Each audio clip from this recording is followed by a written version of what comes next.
So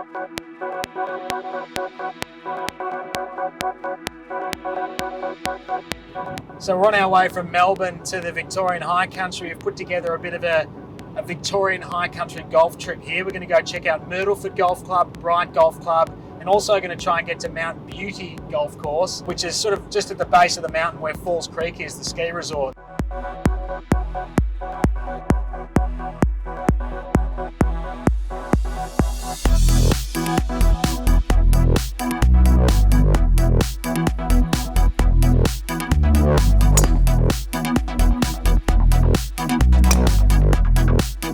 That's good, I think. Interesting start here. First up, par 3, 133 metres downhill. Beautiful backdrop there with some mountains behind it. A couple of pine trees surrounding the green, and the green's tiny, so you've got to be on the money here. Little punch 8 iron. Yeah, just out the back, but the pin's up the back, so pretty happy with that one. Just hanging on the edge. Yeah, caught the edge. Pretty close, actually. Oh, it's close. Oh.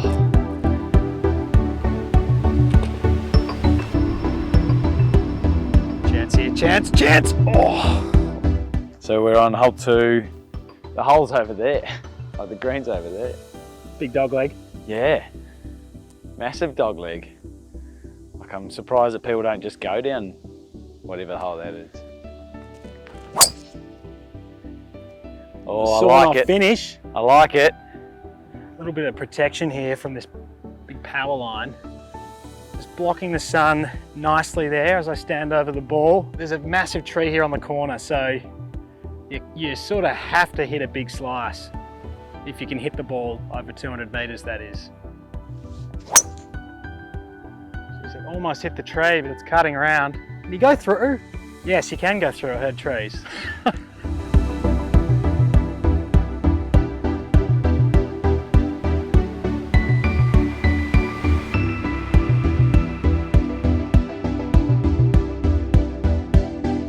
Pretty amazing colours here on the trees. What are we? We're in autumn. Amazing silver birches. These ones here, green and gold. Pretty amazing colours you don't really see if you're playing a lot of courses in the city. Well, that looks all right. Might need to get up a touch.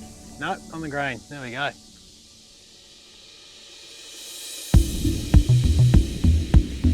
My name's Colin, this is Catherine, my wife. We're from Ocean Grove. We're up here for a week's holiday, and You enjoy playing the courses in the area? at the moment this is the best it is at this time of the year around this area. Yeah. All the trees. Changing, beautiful. You just don't get them down where we live, so yeah, it's just this part of the world is, I think that's why so many people are here at this time, just to see the leaf changes in autumn. We're on the 17th hole here at Myrtleford, a par 5, 447 metres from the back tee. Amazing, dead straight par 5. You've got farm paddocks to the left with cattle on there, and then in the distance you've got this massive pine plantation. Not a breath of wind. Hard to find this sort of tranquility in the big city.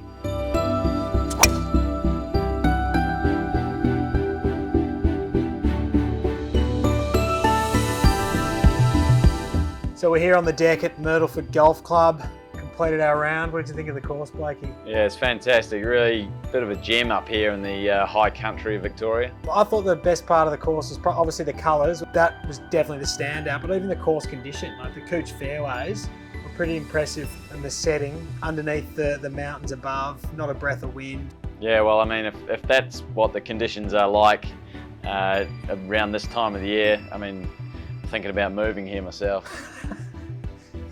The greens, they're all pretty similar. The greens are sort of all seem to be that sort of circular shape, but you're explaining that you think that there might be a maintenance reason behind that.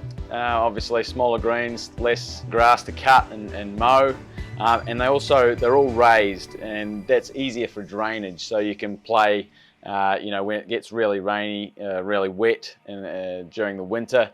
Also with the tee shots, I noticed a lot of kind of forced trajectories off the tee. You got these trees jutting out on the left or right. There's one on the second that stands out, and the third where you just have to move the ball. When the course was built, you probably could hit driver, but there's a lot of holes there now with the technology of the ball going further, where you really cut down to hitting a 3 or 4 iron off the tee and shaping as well. I mean, the 9th hole is a perfect example. It's 300 metres, a little rise at the end. Off the tee, you're really just hitting a 7 iron to the corner, or you can try and take it on, but you never know what you're going to end up with. All right, well, the road trip rolls on. Click this button up here if you'd like to see more videos from other regional courses in Victoria. Stay tuned.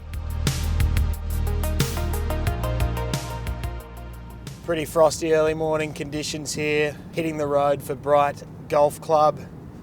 Car showing 2 degrees, but looks like it's going to be an absolutely sensational day. Definitely optimistic about getting some pretty specky drone vision at Bright.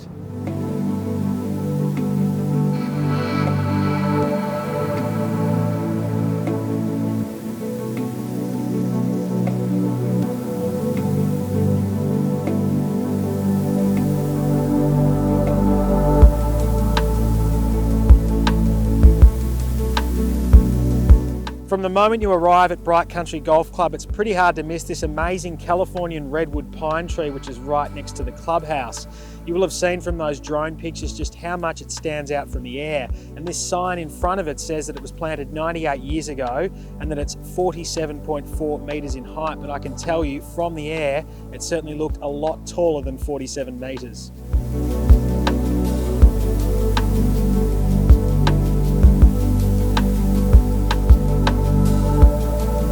So we're here with Ernie, who volunteers at Bright in the pro shop. And what do you think the attraction is of the golf course here? Well, to tell you the truth, the amount of visitors we get through this golf club is incredible. They love the course and just the beauty around it. What sort of places are they coming from? Well, Melbourne, Halong, Benalla, some of them come on holidays to Bright from interstate as well. Yeah, so all over the place. How much is 18 holes here today? $40. Pretty reasonable. Yes. Reciprocal members, obviously they're 50% off. Where are your reciprocals? Oh, look, they're all over the place, mate. I've got a list. Too many? Yeah, too many. I've got a list in the shop there. Yeah, I couldn't tell you offhand, really. Okay. Yeah, there's quite a few.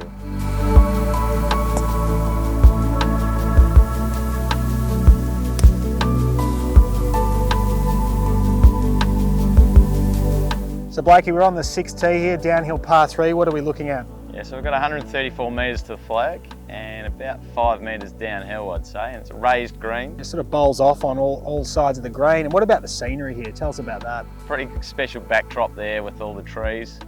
You can sort of see the pine plantation goes all the way to the top of the mountain. Certainly no trouble tracking your ball as it descends onto the hole there.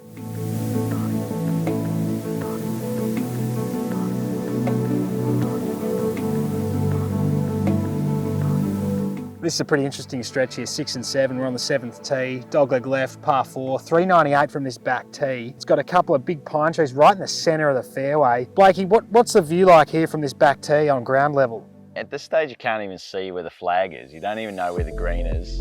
The picture on the tee tells you it's way around to the left. You can sort of see the fairway, but then you also see those 2 trees in the middle of the fairway. You can't work out how much to clear of that red penalty area over there. Yeah, well the trees, are, like for the sort of average golfer, they're in the perfect spot because that looks like the natural line you would take if you were hitting the ball about 180 or 200 metres, right? But if you're a long hitter, you clearly want to go left of it. And I put the drone up earlier and from the air you can see that there's more water down on the left that we've got to be careful of. So let's see that powerful drive of yours here, mate.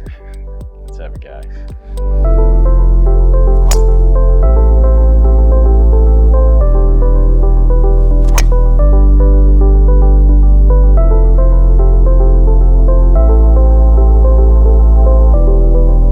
So we've just checked out Bright Country Golf Club. I was pretty impressed with it. What were some of the features that you really liked about it? Yeah, so they've added some water in on 4, which hasn't been here previously. It makes that little drivable par 4 that little bit harder, and some people will choose to lay up rather than go for the green. Obviously the autumn colours, so visually, from a visual point of view, that's definitely the standout for me. What about the greens? What sort of greens have they got here?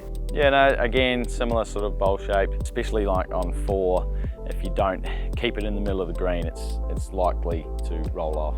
If you're playing on firm and fast course conditions, You'll probably need a round or two to get used to this. You can't really bounce the ball up too much, can you? Yeah, it really feels like a locals kind of course. You need to know a bit more about the golf course than just turning up on day one.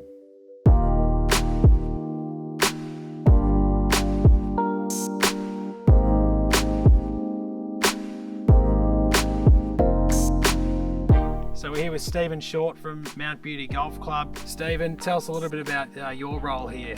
I'm a past president, but currently I'm just a volunteer. I cut grass, dig holes, fix leaks. I tend to look after greens probably the most. We do have a contractor from out of town. He tells us what to do.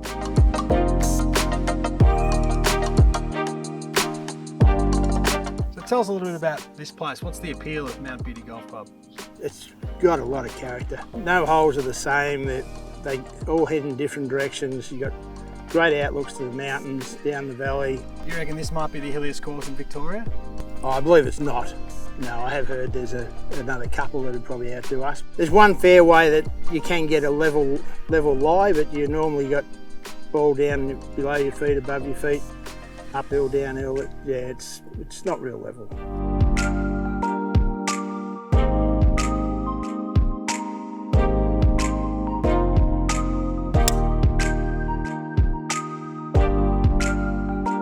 So we've checked out Mount Beauty Golf Club here. Blakey, one of the hillier courses you'll play.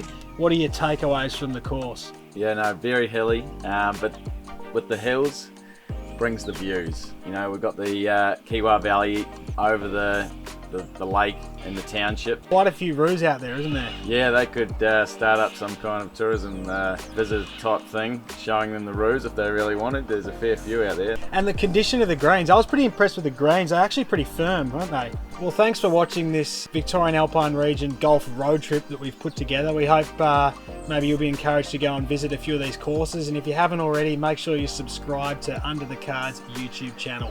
Thanks for watching.